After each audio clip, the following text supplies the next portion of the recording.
On avait peur de mourir. On voulait être bien protégés, mais on savait pas c'était quoi la meilleure protection. C'était vraiment terrifiant. Il y avait des nouvelles règles. Toujours des nouvelles règles, des nouvelles routines, des nouvelles procédures. C'était chaotique.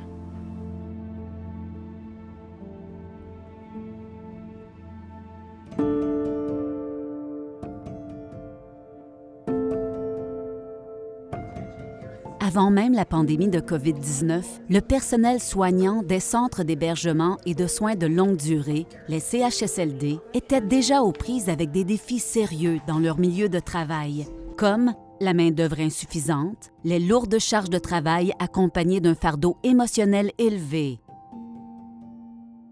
La pandémie a aggravé les facteurs de stress existants. Après la pandémie, l'épuisement professionnel et l'usure de compassion demeurent répandus. Je croyais qu'après la pandémie, le gouvernement verrait la valeur des travailleurs et des travailleuses de la santé.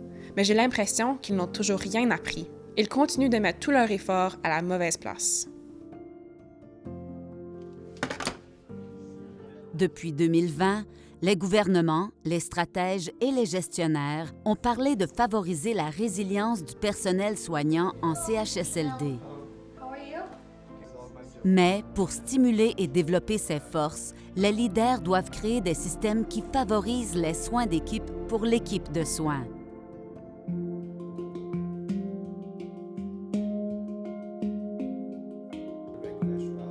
Les soins d'équipe supposent des interactions de soutien et d'empathie entre les membres du personnel.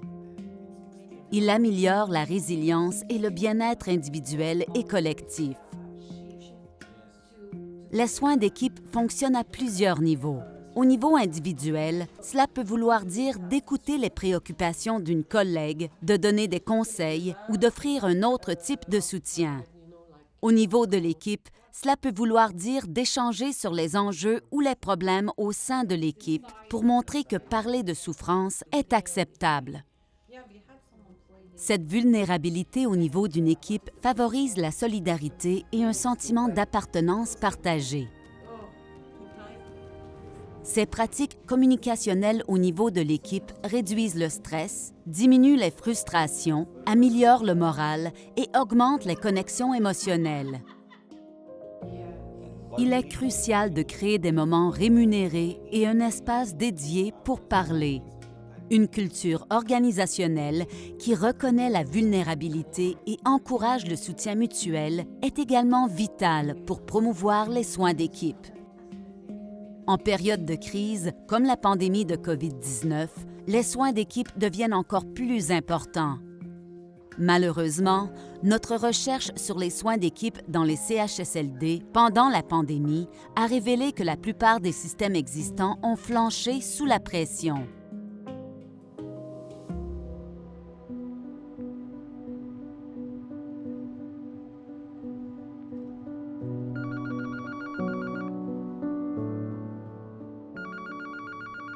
À un moment donné, on avait l'impression d'être tout seul. Les gens qui nous envoyaient en dedans ne sont jamais allés dans les chambres où il y avait la COVID. Ils ne savent même pas comment c'était dans ces chambres-là. Quand on voulait certaines choses comme des FPI, ils nous en donnaient rien. Nous, on a vraiment pensé, on est tout seul.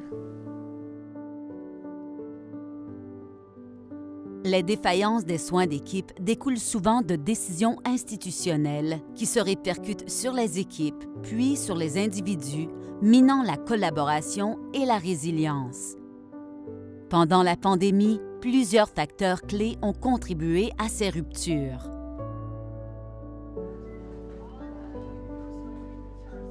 Les décisions gouvernementales d'interdire aux familles d'entrer dans les CHSLD ont supprimé une source essentielle de soutien informel, intensifiant la charge des travailleurs et des travailleuses de la santé qui n'avaient plus le temps de s'écouter les uns les autres et de s'offrir du soutien interpersonnel.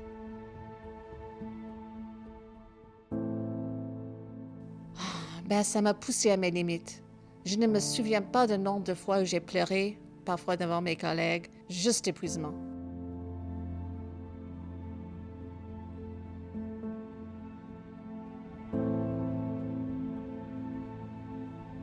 les restrictions pandémiques ont érodé les relations collégiales.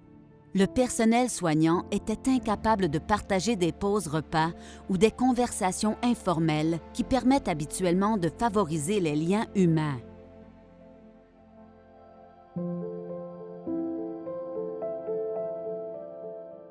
Les prestataires de soins se sont aussi débattus avec les répercussions de l'isolement sur les résidents et les résidentes, la détérioration physique, le déclin cognitif et la détresse émotionnelle. Dans mes 2 mois de boulot, 87 résidents et résidentes sont décédés. J'ai compté.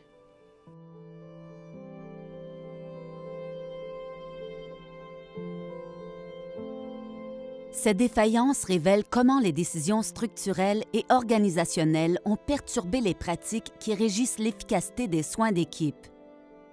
Sans les ressources et les conditions pour favoriser une confiance et un soutien mutuel, les équipes de soins ont eu de la difficulté à rester résilientes, laissant tant le personnel soignant que les résidents et résidentes porter le poids des lacunes du système.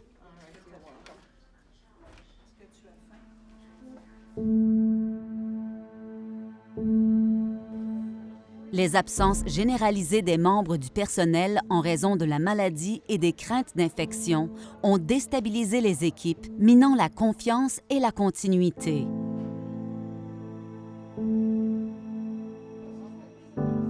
Le déploiement rapide de préposés aux bénéficiaires nouvellement formés a créé de la friction au sein du personnel déjà en place. J'ai l'impression d'avoir été trompé par le gouvernement. Je suis ici depuis longtemps et je n'ai même pas reçu la moitié des privilèges que ces gens-là ont obtenus. Et puis ils ont pris la place de préposés à temps partiel qui était là pour nous depuis 8-10 ans. Je me disais, c'est quoi ça?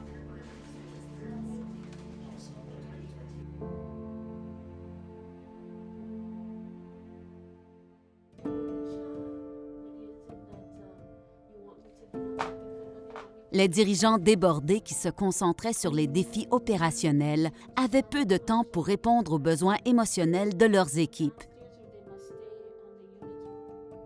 Il n'y avait aucun soutien de la direction supérieure. Personne ne sortait des gros bureaux. On a été laissés toutes seules sur le terrain pour assumer toutes les responsabilités. On ne pouvait pas dormir. C'est un fardeau que je n'oublierai jamais.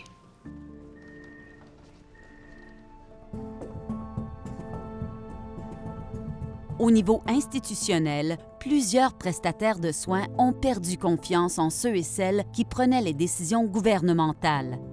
Les raisons citées comprennent les EPI détournés, un manque de compréhension de leur réalité et les politiques qui minimisaient l'importance de leurs craintes, comme la suppression de l'accès aux hôtels de quarantaine et la réduction de la couverture du congé de maladie.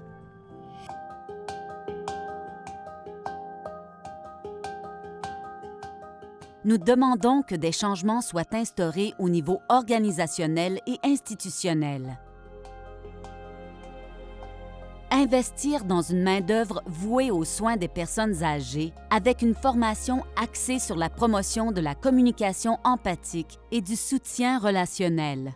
Développer des politiques qui permettent d'assurer des niveaux de personnel prévisibles et de faire des soins gériatriques un choix de carrière épanouissant et attirant.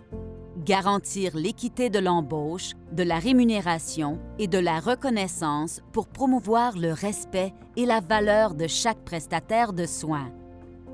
Fournir des ressources adéquates et reconnaître les efforts des leaders en abordant les obstacles systémiques qui entravent leur capacité à soutenir leurs équipes efficacement. Reconnaître la diversité des environnements de soins en adaptant des stratégies fructueuses pour répondre aux besoins locaux précis. Offrir dans des délais raisonnables des ressources réactives et facilement accessibles en santé mentale, personnalisées en fonction des défis rencontrés par les prestataires de soins. Créer des environnements physiques qui facilitent la communication et les liens relationnels au sein d'une équipe, tout en garantissant que les équipes disposent de moments rémunérés au travail pour discuter de façon informelle.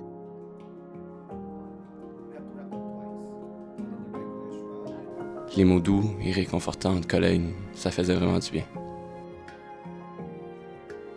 En mettant l'accent sur le bien-être et les soins d'équipe du personnel soignant, nous pouvons créer un environnement de soins plus favorable et plus durable pour tout le monde.